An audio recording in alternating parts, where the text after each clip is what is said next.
Hey, what's up? It's Smatherini here, also known as Cinders of Hope, and I'm here to make a video about my Yu-Gi-Oh! Malice deck. This is my official deck list. I originally tried to make this video, however, hold on. However, I unfortunately could not completely make the deck as I did not have any of the March hairs, and I screwed up the original take. So when I first tried recording it, so now I have the March hairs, I have everything. So this should be fun. So, as I said before, this is Maliss Fiendsmith. I'm going to go over the full deck list, including my main deck, my extra deck, and side deck. Got these two flipped. My bad. It's been a minute. Also, I will have this field center. This is a custom one made by Mana Moon. I got this one in a trade. I traded a deck I was not going to play anymore. I do have a second one that is in my deck box. Now, if you've never heard of Mana Moon, she does a ton of amazing custom stuff. It will take, if it is a newer set or something that has not released yet or can be ordered now, it will usually take about a year. From what I hear, I have not officially ordered anything yet, but I have taken a look at their page. You can find them on Instagram. None of the brands that I mentioned here are sponsoring me. However, I would like to point them out as they are just really cool. Now, today I am using two sets of different Dragon Shield card sleeves. Once again, not sponsored. However, my deck is double sleeved using the standard size matte clear sleeves and the... It's not lilac. Lilac is purple. This green, kind of mint green color. I can't remember what it's called. And they're alongside their amethyst purple card sleeves. So that is the color palette I'm using because I thought it looked really cool. But without further ado, let us get started with the main deck. Thus, I need to move. Also, I am running 1, 2, 3, 4, 5, 6, 7, 8 tokens. However, you are only going to need one for your combos. These are just in case my opponent needs to borrow some, or I get hit with Nibiru. So, let us get into it. I will probably have to move the field center for this. Okay. No, we'll just do this in steps. We'll keep the field center. So, starting off, we're going to start with the monsters, which, of course, we have our two copies of Dormouse. Dormouse will allow you to banish a Malice monster from deck and then trigger the special summon effect of whichever Malice monster you happen to banish. And then you can also pay 3 life points to bring her back to the field alongside link monsters that point to her cannot be destroyed by card effects. However, I doubt you'll ever have them on the field for that effect. If you do, props to you. Next, we have two copies of White Rabbit. White Rabbit will allow you to set one of the 3 Malice traps that you'll see later. And on top of that, you can special summon her back from banishment, just like every other Malice monster. Do note that this is the whole gimmick of the deck. I also need to check something. Oh, I did forget to move that back. Okay. So, I would like to mention, before you go out and try and build this deck, both Dormouse and not March Hare, White Rabbit are both semi-limited, which means you can only run 2 copies per deck. Unfortunately, as I say, this is of the most recent ban list that came out in April. Alongside the Malice Underground field spell, however, we'll get to that card in a little bit. Next, we are running 3 copies of Maliss Chessy Cat. Now, Chessy Cat will allow you to banish a Malice monster in your hand, or is it Malice card or monster? I think it's Malice monster. 1 Malice card, so okay. So if you have the field spell or one of the traps, you can go ahead and banish it from your hand and draw 2 cards.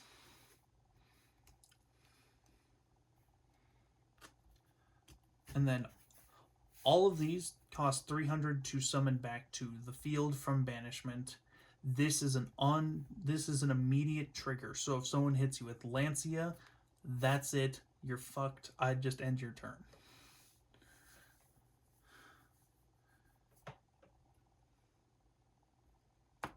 Next, moving on, we are running 2 copies of Maliss March Hare. March Hare is a really fun card,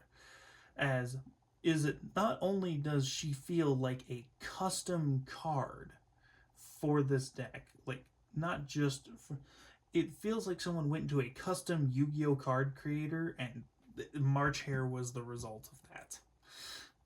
But your opponent cannot target Malice Link monsters that point to this card with card effects. You can only use each of the following effects per turn.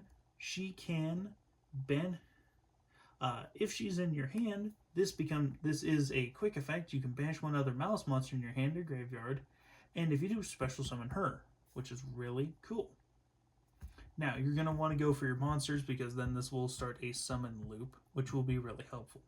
Also, if she's banished, you pay 300 to bring her to the hand, not summon her back to the field. Hence why I specified these 3 had the special summon from grave, or special summon from banishment, while March Hare will return to your hand, which is super helpful. Next, we are running 1 Dotscaper. I threw this in because it was just kind of a cyber monster that works with Malice. Essentially, if it's sent to graveyard or banishment, you can summon it to the field. It also makes good link 1s if you need to run like a relinquished anima for any reason. Next, we get into the second biggest part of the deck, Fiendsmith. We are running 3 copies of the Fiendsmith Engraver. Fiendsmith Engraver allows you to pitch him from hand or send from hand to graveyard and add a Fiendsmith spell or trap, which is perfect. Now, of course, this is so essentially effect to search.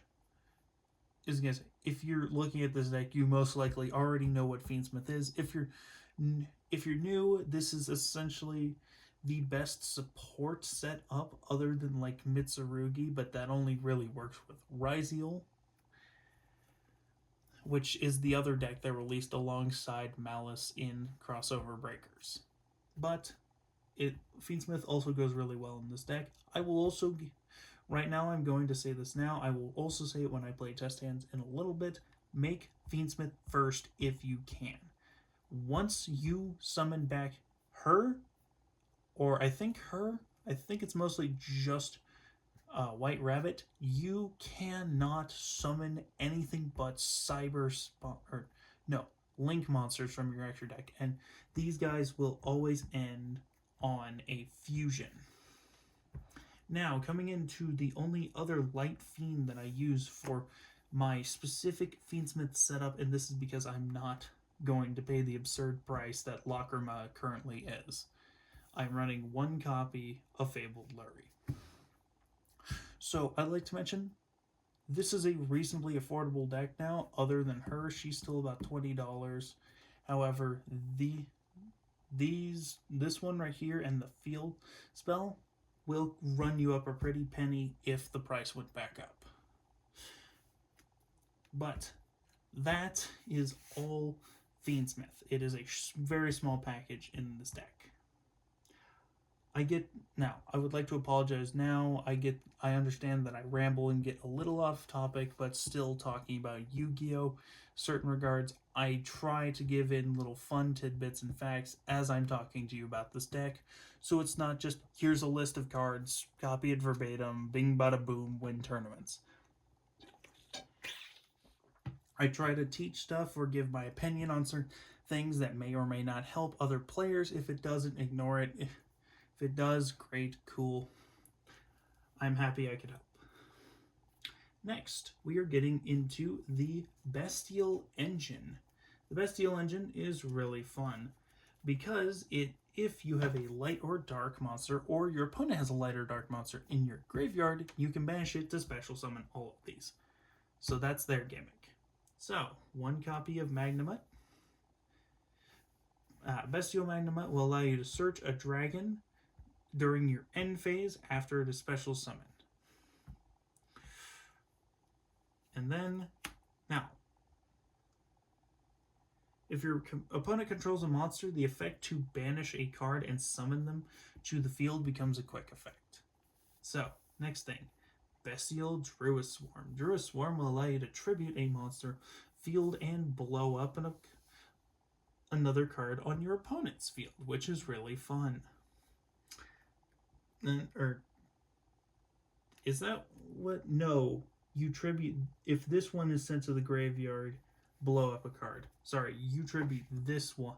So you use this, tribute this, and then you activate this effect, which this one is to.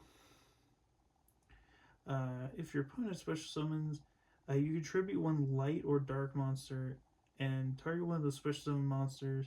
Oh, and banish it. Okay, so you banish one of your opponent's special summon monsters. So what does this guy do?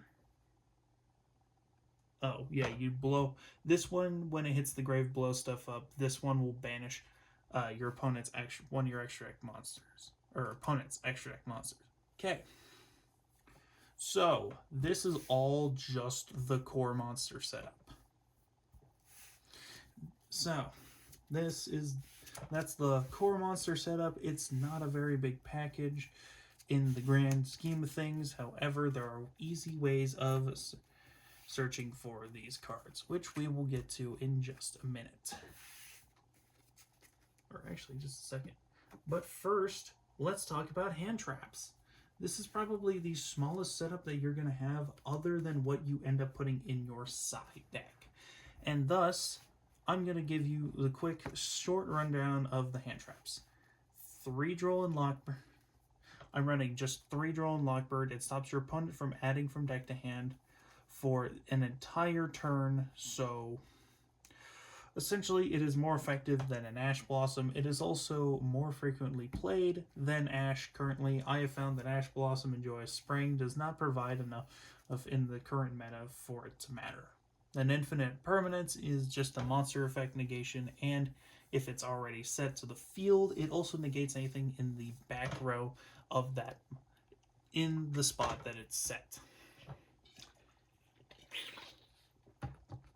So, that's literally all we have for hand traps, other than what's in my side deck, but I will get to that after the extra deck. Next. Alright, so let's get into the core support cards. So this will be supporting Maliss and Fiendsmith specifically. So, first one, limited to 2, semi-limited, or you can only run 2 copies, is Maliss and Underground. This is the field spell. This one is really simple. It allows you to banish a monster from your deck, field, or graveyard. Right? It's graveyard? Yes. And then go ahead and special, which will trigger a monster effect, or yeah, it's banishing a Maliss card. So essentially, it'll trigger Maliss monster effects as you go along, as you activate the combo line. I will show you all the combo lines that I know or find useful, and I might have to like pull from my deck and make a good curated hand so I can show you good combo lines. However, I am going to attempt to leave it mostly to luck and the draw. Moving on, as we will get to that in a minute. Next, we are running 1 copy of Malice in the Mirror. This one is quite... Oh, I forgot to mention the other part of Malice Underground. Actually, I'll save that rest of that effect till I can full combo it off. Now, Malice Underground is simple. It's a monster effect negation as long as you banish a Malice monster that you currently control or is in your hand. And then you negate a monster effect. Cool. And then if this card is banished, target 1 Malice monster in your graveyard, banish it, and if you do, add 1 Malice card of the same type monster trap. Okay, so essentially so whatever Malice card you banish, add that exact type of card, whether it be a monster, spell, or trap. Next, we get to the first of the Malice traps. I've been teasing these for a while, and they are essentially your main combo pieces. But we are off with Malice TB11. TB11, the main effect you're going to be using is to go ahead and summon a Malice monster from your deck. The other part of it is if your opponent controls 3 or more monsters, you can special summon a Malice Link monster from your extra deck instead. And then for the rest of this turn, that special summon monster can't attack. Or, yeah, so essentially you want to summon the monster from the deck over, because if you go ahead and summon something from your extra deck, you essentially lose a big piece of what you can do with your cards. Trust me, it's not worth it, because your extra deck monsters will lead into most of what you can do later in your turn. Now, going on to Malice GWC06. This is the one that you want to play last, and I should have put them in order of when you want to play them, but this one is really fun, because GWC06 will allow you to special summon back a Malice monster from your graveyard, and if you do, and then you ban... Yeah. So, I'll explain the gimmick of all 3 trap cards. Give me a sec. Squirrel brain. Apologies. So this one will simply just allow you to summon something that is either banished or in your graveyard. As long as it's a Malice monster, then you gain its attack points as life points. Next, the final Malice trap. And you're running 1 of each of these. Is Malice MTP07. MTP07 allows you to add a Malice monster from your deck to your hand. And then if you control a Malice Link monster, you can banish 1 card on the field. You can only activate once per turn. Okay. So the gimmick with all of these is you can activate them the turn they are set by banishing a Malice monster. That's the whole gimmick. Cool. Next, we're going to get on to Fiendsmith Sanct. This will summon you 1 level 1 Fiendsmith token with 0 attack, 0 defense. You can only activate this if you either control just a light fiend or no monsters at all.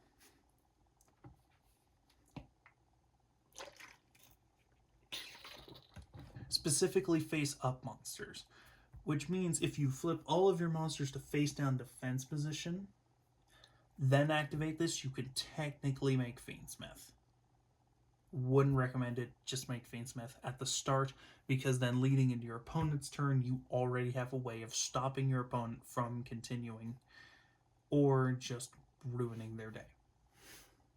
As Fiendsmith will set up your Omni Negate, which we'll get into later. Next, let's get into the support, what I'm going to call the extra support. These are not archetype specific, they are general cards that will help dependent on attribute of card or what type of card it is.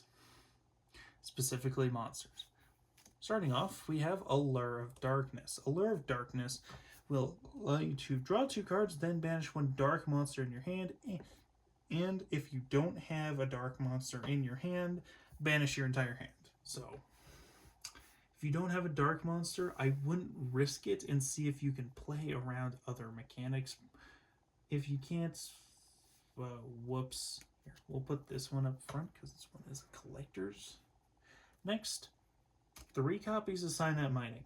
Discard a card from your hand, send a card from your hand to the graveyard, then add a level 4 lower Cyburst monster. So essentially searching out any of your Maliss monsters that you need. Or if you, this is especially helpful if you didn't pull Dormouse, because she is your starter, essentially. There are other ways of doing it, but I'd recommend having a Dormouse ahead of time. Now, this next one is very helpful. This is Triple Tactics Talent.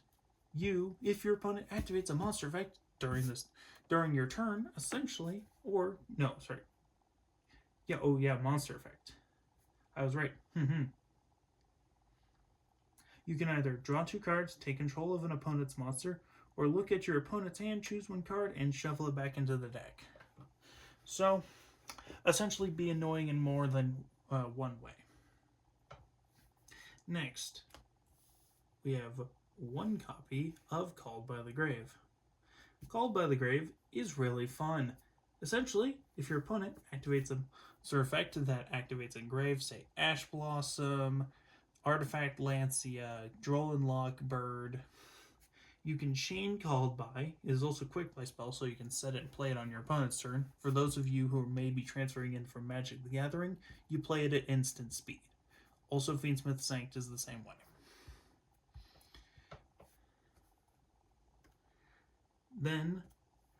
Then you just banish the card afterwards. So it's just a negate and banish, essentially. Terraforming. Search the field spell. Just search a field spell that's in your deck. That's it. That's the whole effect. I'm not kidding either. There's the text if you want me to prove it. Next, we have Gold Sarcophagus. This will allow you to banish 1 card from your deck, add it to your hand after 2 turns. Yeah, during your second standby phase after the card is activated. However, this is just banish a Maliss monster and use its effect to summon itself to the field. So essentially you skip the whole added whatever. It's extra banishment material.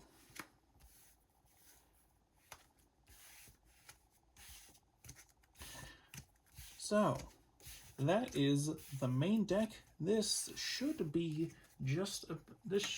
only 40 cards.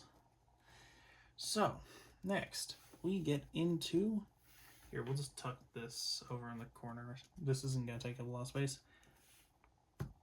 Extra deck. The extra deck is very fun, because this is where all of your combo extenders are going to lie, or a good portion of your combo extenders.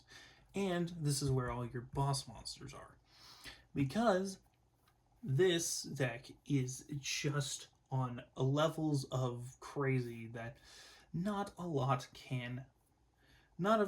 of decks right now can manage, other than maybe Blue Eyes with Primite, but that's also $200 some odd. So, starting off with Maliss Q Red Ransom. Red Ransom allows you to search out a Maliss spell. When special summoned, also, all of your opponent's monsters have their attack and defense flipped. So essentially, their attack score is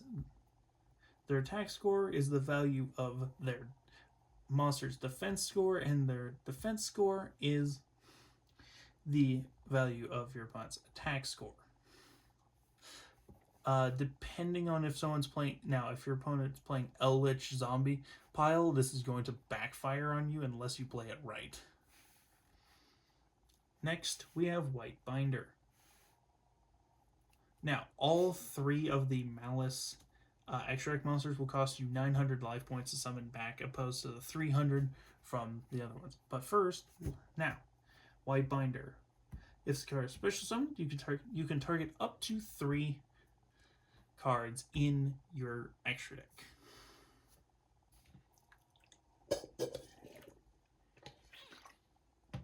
And you can banish them. So, this is where you want to start banishing your Maliss traps, for a reason I'll explain in just a minute. So, and then if she's summoned back, you can go ahead and draw 1 card.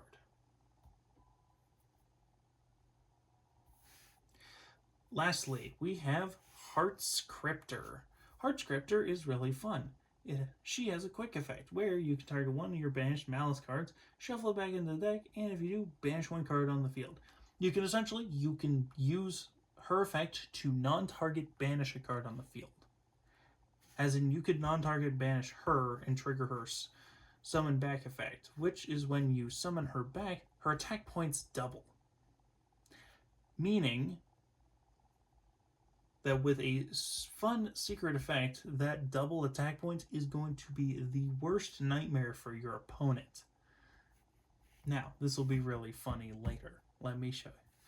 I'll show you in just a minute. Now, that's all 3 of the Maliss Extract monsters. Whether or not we get more later in the year is up to Konami and release stuff. I'm sure we're not, considering Maliss is already powerful enough. They already had to semi-limit certain cards to lessen the blow. Now, getting into the Fiendsmith portion, we have 1 copy of Fiendsmith's Requiem. Fiendsmith Requiem, simple quick effect, allows you to tribute it, then special summon a Fiendsmith monster from your deck. This is either where you go into your Lacrima of Crimson Tears or your Fiendsmith Engraver. Depends on how you're going to combo this. And also depends on your deck setup. Next, we have Fiendsmith Sequence. You link. This is the link to. You link into it, and then it will it'll go ahead and fusion summon a Light Fiend monster using cards by shuffling the materials back from your graveyard. So essentially, and then it can also attach to a non-link Light Fiend monster, and it will become non-targetable. Very helpful. Next, Moon of Closed Haven. If you can't make Requiem off of anything that you summon, like say you don't have a way of searching the token, you can just normal summon and then get a special summon and make Moon of the Closed Haven. That will go into Requiem. Bada bing, bada boom. You don't have to worry about her effects at all. They're not going to help right now. Agman Day. Agman Day will go ahead and allow you to, once you link into it, attach to a Light Fiend monster engrave that is a non-link Light Fiend monster engrave, and summon it back to the field. And then you want now you may be wondering, why would I would like to attach these to something very powerful. That is where Fiendsmith's Disarray comes in. Disarray is your Fiendsmith boss monster. This will gain up to 5, with both of these attached, that is 5 onboard Omni Negates for any face-up card. That is what Omni Negate means. Now, Agman Day will allow it to gain attack points equal to 600 times the total link rating, meaning that is 600 times 5 plus 2,800. That'll get you up to 5,800 attack, and unless your opponent uses non-target removal or removes your sequence, Disarray becomes one of the most terrifying cards to have on the field. And then Requiem can also boost it by 600 when attached to a Fiendsmith monster. So essentially, and you get to add, and then that's a total of link rating of 6 times 600, which boosts the damage even further. Disarray, it can be insanely overpowered when stacked with all the Fiendsmith cards attached to it. Now, I'm running 2 copies of this guy. You don't have to, but I do just because. But Splash Mage, essentially you link into Splash Mage when you only have 2. When you have your 2 Maliss monsters on the field, then you target and summon back one of your Maliss monsters from your graveyard. Next, Code Talker Inverted. I actually just got this, so I don't know 100% how to play the Code Talker stuff other than Access Code Talker, but the Code Talker cards are very helpful. This one, if this card is link summoned, you can special summon Cyberse monster from your hand to the zone this card points to. Okay, so you want to create this guy in a link chain, then okay, I see. That's helpful to know. Okay, so Essentially just follow the link arrows and you'll be fine. Next, we're going to have 1 copy of Decode Talker. Decode Talker gains 500 attack for each... Oh, that's a cool card. See, it gains attack, 500 attack for each monster it points to when your opponent... And then when your opponent activates a card effect that targets a card you control, quick effect, you contribute this one monster that this card points to, negate the activation. Okay, so that's actually quite useful. Once again, another Omni negate for the... Why do my decks always become like, just, here's 400 Omni negates. Now, go. Commit a crime against the Yu-Gi-Oh community. Now, I should probably put all the Code Talker stuff together, but let's talk about SP Little Knight. SP Little Knight is a really fun card. It is essentially just, if you use any of these fun extra tech monsters, whether it's Link, Synchro, XZs, Fusion, it's all of them. So any extra deck monster in its Link summon, you can go ahead and banish one monster from your opponent's field, or any side of the field, actually. It's any side of the field. And then there's a quick effect that when your opponent activates a monster effect, you just go ahead and banish. It's really fun.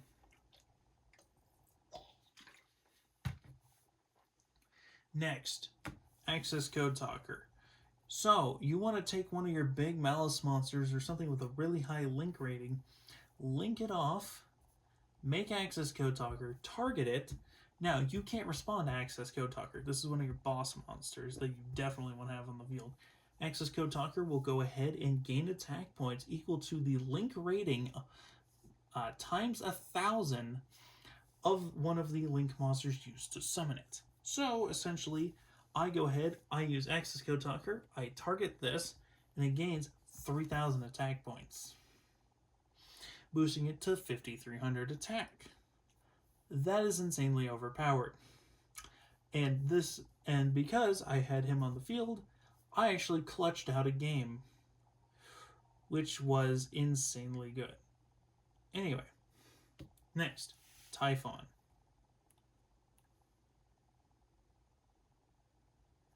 So, now we have Typhon. Typhon is a really fun card, because if your opponent special summons twice from their extra deck during their turn, take your biggest monster, your monster with the most amount of attack points, summon his ass to the field. Anything with 3,000 or more attack cannot, on either side of the field, cannot activate their effects, no matter what, unless they blow up Typhon. And just to make sure that Typhon isn't negated by its own effect, it has 2,900 attack points instead of 3k. So, and this is not original attack points. If your opponent's monster is gaining attack points, like Desiree, immediately negated.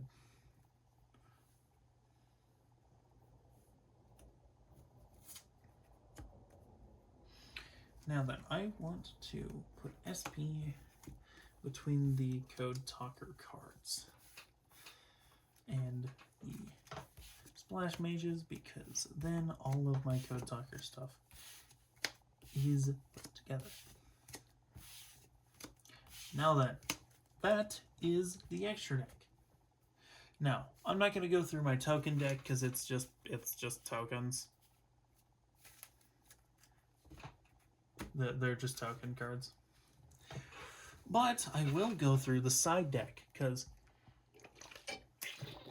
this will be really helpful. Now, these you can side in during your turn 2 or turn 3, depends on how far the round goes. But we're going to start off with Artifact Lancia. I mentioned this one earlier. Essentially, you activate this, you send it to the grave, your opponent cannot banish monsters for an entire turn.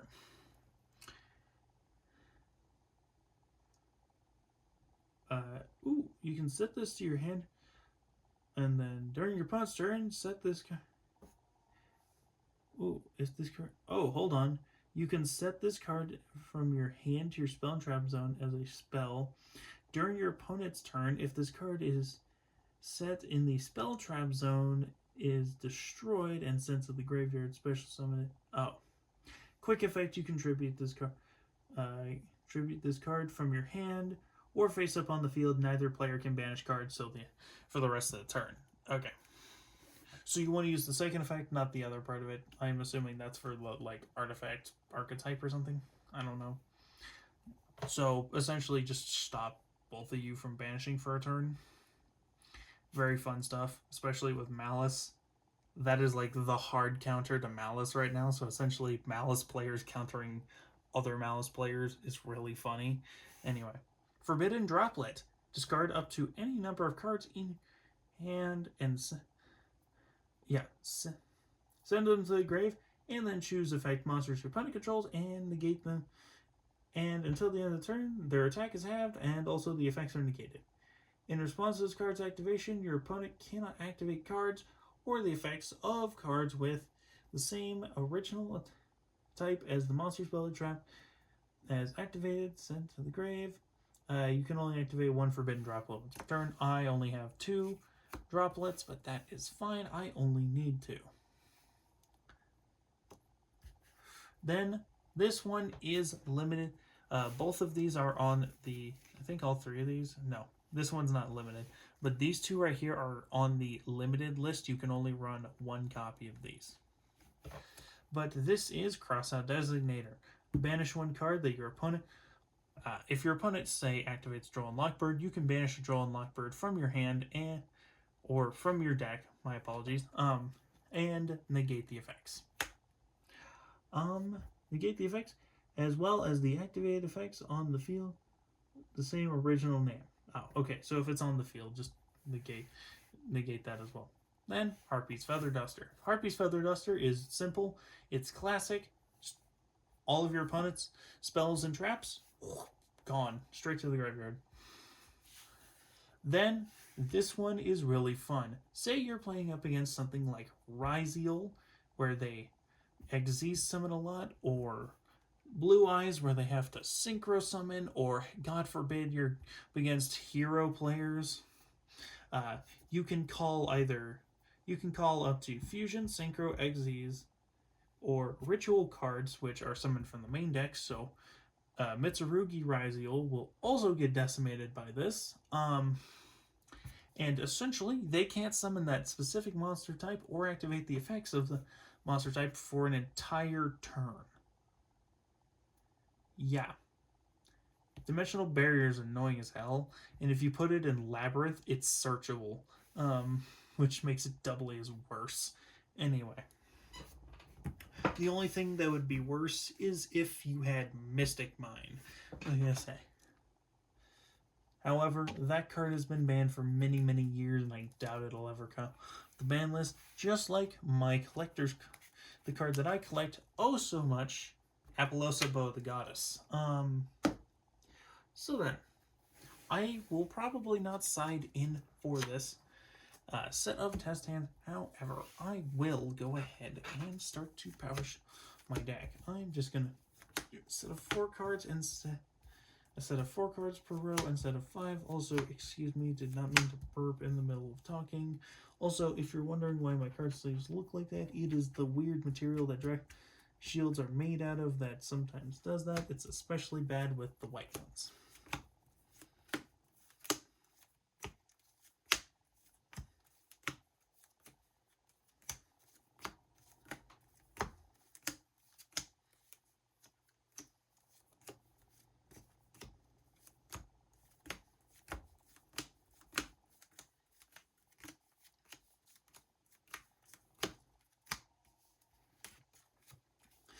I'm going to say, for those of you who don't know, this technique that I'm using right here is called power shuffling. It is actually a good way of mixing up your cards before you do your regular shuffle, which with this deck, considering how small and compact it is and how many copies I am running of certain cards, they end up tending to stick to their other copies, which makes it really hard when you're actually trying to draw stuff that you need. This is why certain one-ofs are very good. However, you don't want to run just one-ofs in your deck, or it is going to lose a lot of consistency and reasonable playability. Go ahead ahead and cut my deck. Now, I started cutting that only once because my opponents get mad at me when I cut them any other time. So, we're going to say we're going to go turn 1. So, I'm going to pull up a life point counter, because I need a life point counter to keep track of how many life points I immediately lose from playing this. Okay, after I bought my deck. Agree.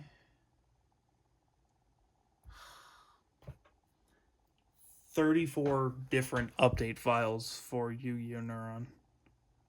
40-minute video. You guys are going to have a lot of fun.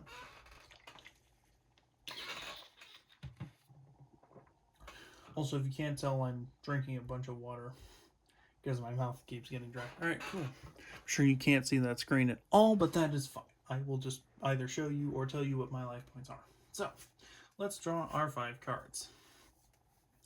Already starting to look pretty good. Okay, this hand is actually insanely good. Because, now, whilst we cannot unfortunately make Fiendsmith this game, I can still show you a game with Fiendsmith later on. We're going to start by playing a copy of Golden Sark. Or actually, we don't need to play Golden Sark. We can actually sign at mine and send the Gold Sark as cost to go ahead and add 1 copy of, you see what I mean? They stuck together. They don't move when I need them to, because then it makes it harder to draw them. But that is our sign at mining play. That will allow us to add our Dormouse. Dormouse will go ahead and normal summon, activate Dormouse effect. Dormouse, go ahead and banish White Rabbit. Watch, all 3 White Rabbits in the same freaking spot. All of Bestial is in the same spot, and I even shuffled the deck afterwards. Which means I didn't do that good of enough of a good job, or I just need to throw in more cards to separate out some pieces I need, which is fine. This is where hand traps come in. I'll probably toss in my droplets. So White Rabbit is banished. Then we get to pay 300 life points. And it's back to the field. And she is summoned to the field. Then we go ahead and we activate the effect of White Rabbit. White Rabbit will go ahead and set 1 Malice Trap from deck. We want to start with Maliss TB11. And you'll understand why in just a minute. So, what we're going to do is we're going to start by linking 2. You want to link 2 into, just go ahead and link into 1 copy of your Splash Mage. Splash Mage, target White Rabbit, because she can't be summoned back by banishment anymore, and summon her to the field. This is where we link climb.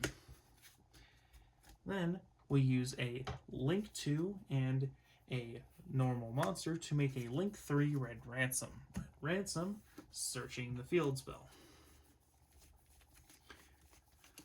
So this is where you're going to add your copy of Malice and Underground. Malice and Underground, head and activate Malice Underground, banish a Malice monster from your deck. You want to banish your Cheshire Cat. Cheshire Cat, go ahead and you'll pay your 300 and summon Cheshire Cat to the field. As you can see, I only have my March Hare in hand. I don't need to draw 2 for this next combo, because all we have to do is not link yet. We don't want to link yet. We want to go TB11 banishing Ransom. Yeah. Sorry. You gotta stop and think sometimes. Red Ransom will go ahead and make... We'll go ahead and... What are we doing? Oh, we're summoning a Malice monster from deck. Yeah, this is where... Yeah, see? We don't need to do anything fancy or crazy. All we should probably do is summon out another Cheshire Cat. So, then we're going to pay 900 life points to bring Red Ransom to the field. Now, Red Ransom does not have an on-summon, however... Oh, nope, you can banish a Cypress monster from your deck. We don't need to do that right Cool. And yeah, I see how we play this. Oh, this also goes to the grave, but we're gonna link for 3. Then, so now we have White Binder. White Binder, we're not gonna use her on summon effect, just the on summon, banish, whatever, or it's not on summon, it's if. So essentially you can activate it if she's special summoned at all. So, but we can set a Malice Trap, which is an effect that I totally forgot to mention. This is probably where we should set MTP07, right? Yeah,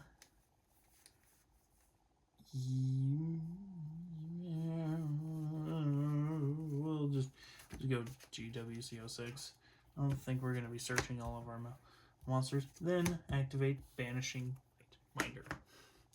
This is where I'm going to go ahead. We're going to summon back Red Ransom. We're going to summon back Red Ransom. Then GWC06 will give me her attack points as life points. So I'll gain 2,300, and then I'm going to go ahead and pay 900 to summon back White Binder. So, as you can see, this is really fun.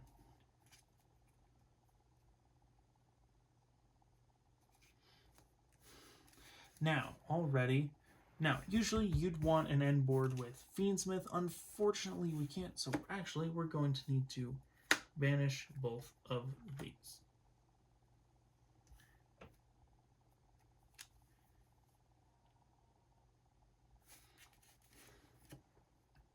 Then we're going to go ahead and, we're going to March Hare, going ahead to banish the 1 Malice monster that we haven't banished this turn, banishing Dormouse. Then summon March Hare, Dormouse, pay 300 to come back to the field.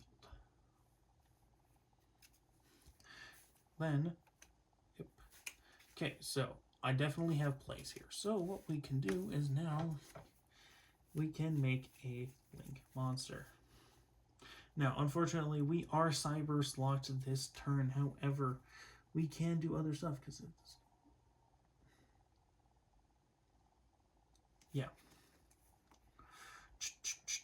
I'm trying to see if I want to make any of the Code Talkers right now. I will probably...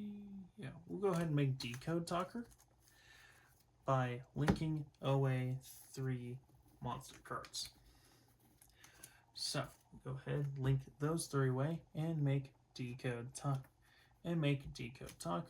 Set the copy of Infinite Impermanence. I'd say put it about here. Then gains 500 attack for every card it points to, so it's going to gain 500 from. Then Baldrake will go ahead and take our March Hare. Will then we'll banish our March Hare. Then Baldrake is summoned to the field in defense position. She will allow me to pay 300 life points and bring her back to. That's 7 on the field. Bring her back to my hand. So, not the strongest of end boards, but it is certainly an end board.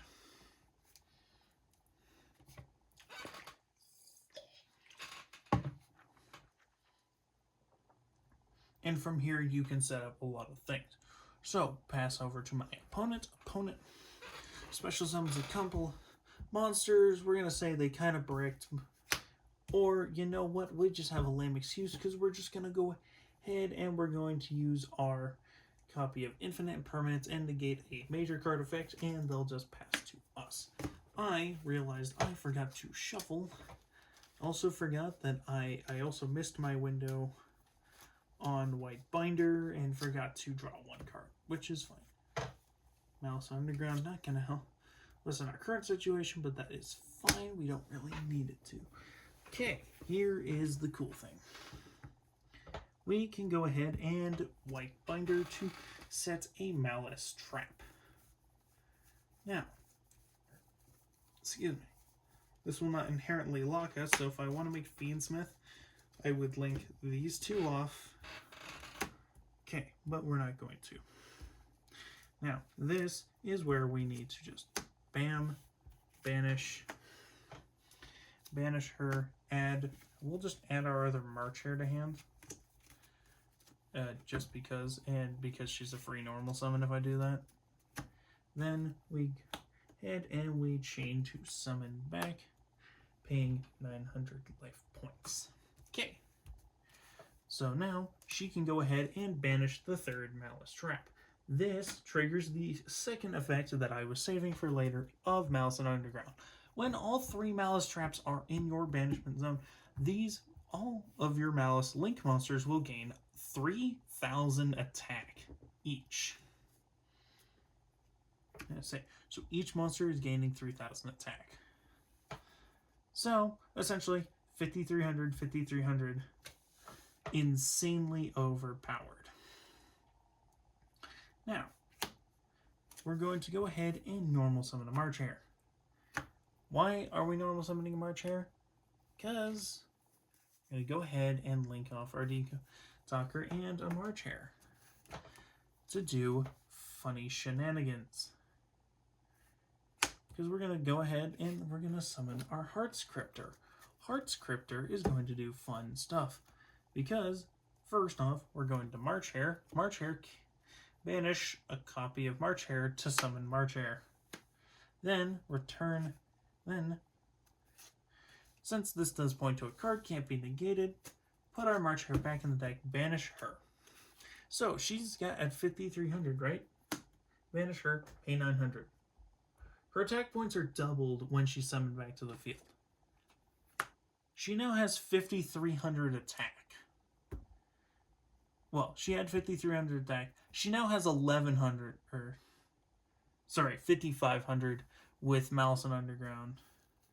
She now has 11,000 attack. Yeah. Immediate, absolute annoyance. Then, so essentially, when you link summon, you follow link chains. So, go ahead and we link away these two. We go ahead, and so essentially we can follow these arrows. You essentially just follow the arrows, except for when they point to your spell and trap zones, unless they ever come out with a card that does that. So we're just gonna follow the link chain that goes down here, and go for our Code Talker inverted to bring back our other Code Talker monster, which is Decode Talker. Decode Talker. Now, we don't technically need either of these guys. Technically, we have game right here. But I wanted to do something a little more crazy, because we're going to link to again. This time, making Access Code Talker. Well, we'll go ahead and summon him over here. Access Code Talker will go ahead and target Decode Talker, gaining another 3,000 attack points, and then we can go ahead and banish a link monster from our grave, which will banish one link monster from your field or grave, destroy one card your opponent controls. Dope. So we'll go ahead and banish the light attribute. We're going to drop the card. Apologies here. Not the secret rare. Not the Alliance Insight secret rare. It's not even Alliance Insight. Never mind. Go ahead and banish Code Talker and blow up my opponent's strongest monster. Swing for game. It is that simple. And this deck is insanely powerful. Also, I definitely did over-combo and overextend. By the way, this deck is extremely susceptible. If you haven't noticed already, for you more veteran players or people with enough experience, this deck will get hit like a freight train with Nibiru. Because, unfortunately, the giant floating death rock that is Nibiru, the primal being, unfortunately does exist, and so it is going to definitely decimate your deck. So, I'm going to go ahead and actually toss in some cards that are in my side deck to kind of fluff out what is already in the main. I am doing this mainly because I am noticing a little bit of inconsistency where stuff is just too close to where it should be, or has a tendency to get bunched up together as like duplicate copies, which is not something I want or intend to happen ever. Now, if you do intend for it to happen and you like openly try to get that to happen, that is called stacking, and if you are caught stacking your deck, you will face the punishment for it. So we're just going to go ahead and toss these guys in, not because we're siding in, but these are going to become permanent parts, so you can go ahead and add 2 copies of Droplet and 1 Forbidden Droplet and 1 Crossout Designator to your deck. If you so choose, I would recommend it just because they're just good negates. Now, do note, certain copies of Forbidden Droplet are going to run you up a pretty penny. But, let's see.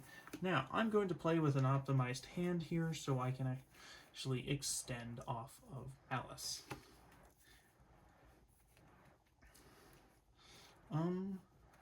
I actually have no idea with March Hare in the mix what would actually be a full combo at this point. Probably say like a Gold Sark. Gold Sarcophagus, definitely an Engraver. I need 5 cards. Yeah, I'm trying to play like total optimized hand here so I can actually show you. Yeah, so Bestial Monster definitely. And I guess Called by the Grave will work. So this is, now, don't ever actually do this at a tournament. I'm just doing this to show you another combo line. So as you can see, I have ways of extending out into Maliss when I'm done. So, first off, Engraver, pitch to grave to, fuck up. My bad, I'm dropping cards here. Go ahead and search for our copy of Fiendsmith Saint. Now, you can, of course, always run Tract. Whether or not you're willing to fork out the price for a copy. Tract at this current time is up to you. Tract is very expensive alongside a ton of other Fiendsmith supporting cards, hence why you would run Saint, because it is a dirt cheap alternative, because it is a common rare card. Assuming that they haven't jacked the price to high hell. Then, Fiendsmith Saint. Saint, giving you a token. Leak that token away. Don't send it to your graveyard, like I have a horrible habit of attempting to do, realizing I did the wrong thing, and backpedaling. Requiem will quick effect pitch itself to the grave or tribute itself. Please be careful on how you phrase that, because if you just say pitch, then people are going to probably throw a hissy fit at you, but just be careful. Just say tribute. And say, Fiendsmith summon out another copy of the Engraver. Now, this is cool because now all we do is normal summon our Dormouse. Bada bing, bada boom. You know what we just made? We just made Sequence, baby. And now, all we do is sequence the Fiendsmith by taking 2 copies of Engraver and 1 Requiem, sending the Engravers back to the main deck by shuffling them in. I just do that because I'm going to infinitely combo off, and thus I'll be in my deck about 400 times to go through my main combos. Summon your Desiree.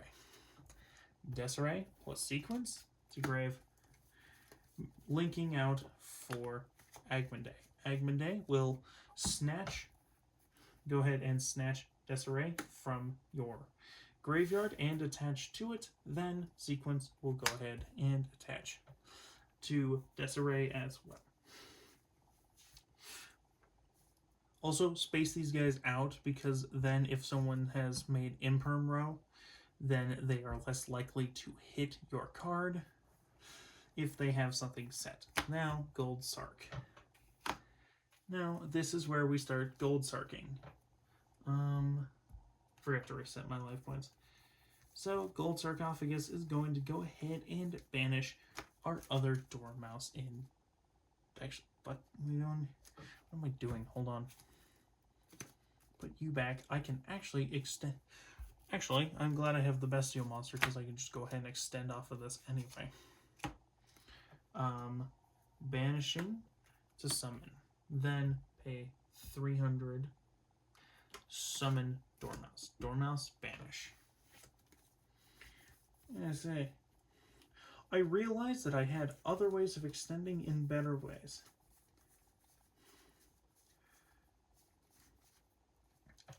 Because then we're going to go ahead and banish the White Rabbit. White Rabbit, banish. Summon back. To banish to summon back to the field, paying another 300. I also forgot to show you my life points. They went down to about 5,500 off of all of the mouse monsters on turn 2. And that's after the previously reduced life points on my other turn. She'll go ahead and set me a trap. Go ahead and set a trap. Set me a trap. That sounds so rude and god-awful when you say it like that. Yes, she'll set a trap. This time, yeah, we should probably set TB11. So once again, you just do your TB11. And, of course, this is where you start Maliss comboing. So we're going to go ahead and just take our Cyberse monsters and make our copy of... Let's see, I didn't banish the... No, I banished the Dormouse. That's fine. Yep, so we just go ahead and make our Splash Mage. Splash Mage will target and summon back Rabbit. I always summon them in the defense position just because it's easier, I guess. Then we go ahead and summon a Red Ransom. Searching out the field spell. Once again, just search your Malice ground so you can extend off of your combos. Activate this. Banish you to summon yourself. Taking the 300 off my life there. See, and we did this all without extending off of Gold Sarcophagus. Go ahead and banish her. Special summon a Malice monster from deck. It really doesn't matter which one you choose. I'm just going to go with another Cheshire Cat because it's a lot easier. Then she comes back to my field. Then we use her plus 1 to go in. Oh, there goes the grave. Then we go into White Binder. Did I pay?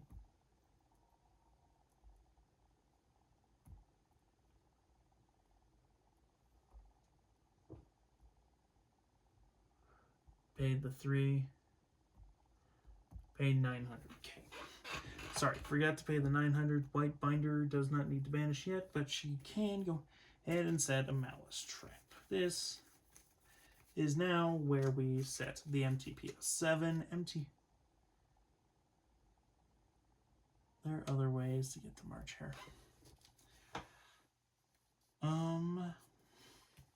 Hold on, let me think. I'm debating which Malice trap I should set, because if I set one of them, because depending on which one I set, it may affect my life points. Yeah. Now, technically, I have done this multiple times where so we're going to set GWCO6, banish White Binder, bring back, running out of water and running out of breath, so then I'll just gain 300, then subtract 9 to bring back Binder. Then this is where we're going to banish the 2 traps, and we're actually going to draw 1 this time. So depending on what we draw, we could go ahead and extend some more. So nope, March Hare. Actually, March Hare is still not bad, as it is still an she's still an extender. Now here we go. Oh, Drew Swarm. I mean, yeah. We're not going to need Drew Swarm because it's turn 1. What was I doing? Yeah, I was making This is Code Talker inverted, which will... Oh, we have to go up there, which is fine. Now we don't... Why did I need to make Code Talker inverted? I should have just ended. I could banish a Maliss. Yes, we're going to go ahead and banish, and then we'll just bring out our March here. Then pass to my opponent. Opponent, yada yada, disarray, negate a bunch of cards that they just set to their field. They can't do anything, draw for turn. Again with the Maliss Underground. Okay. That's fine, because we still have extension. Because then we can go ahead and set the Malice Trap and banishment, bada bing, bada boom. White Binder. White Binder effect. Now we can set the other Malice Trap. I was just probably going to lose too many life points if I didn't do the other ones. I'm just going to bash the White Binder, Binder. Head. We'll go ahead and summon ourselves after I get my Malice monster, which is fine. We're going to get our Arch here. Then then banish, then activate effect, returning to the deck,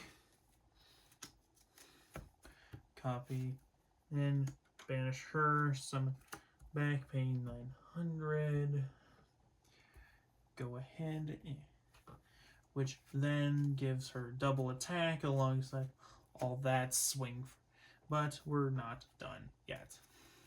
Because I am going to go and be a greedy asshole. Summon back by banishing the March Hare. Pay another 300. Bring March Hare back to hand. You'll see what I'm going to do in just a second if I can pull this off. I don't know if I can actually pull this off. Gold Sark. Actually, we can just Gold Sark here and pay more life points. That's right. We can just gamble with our life points. Oh, sure, my opponent may be able to burn me for some damage if I'm not careful, depending on what cards they have, but that's fine. Banish the White Rabbit, summon back, pay 3. Again, then we go ahead and link 2. This time we're going to link for... Okay. We're just going to say we... I mean, it's the same life point cost, except we're not going to... We're just going to say we use Cheshire Cat instead. And I'm actually trying to show you this without locking myself. So, since I haven't locked myself yet, we're just going to make Moon the Closed Haven. Moon the Closed Haven. Either way, we're locked in the Link monster. Oh. Well, hell, we were just making Requiem anyway. Attached to Disarray, he gains a bunch of damage. Bada bing, bada boom, dead. Everybody's dead. So yeah, that was the video. I hope I was talking loud enough for you to hear me. Especially in that last part as my throat was getting really dry. I hope you enjoyed watching. If you did, make sure to like, follow, drop the follow, do the thing. And I guess I'll catch you on the flip side. Have a good one.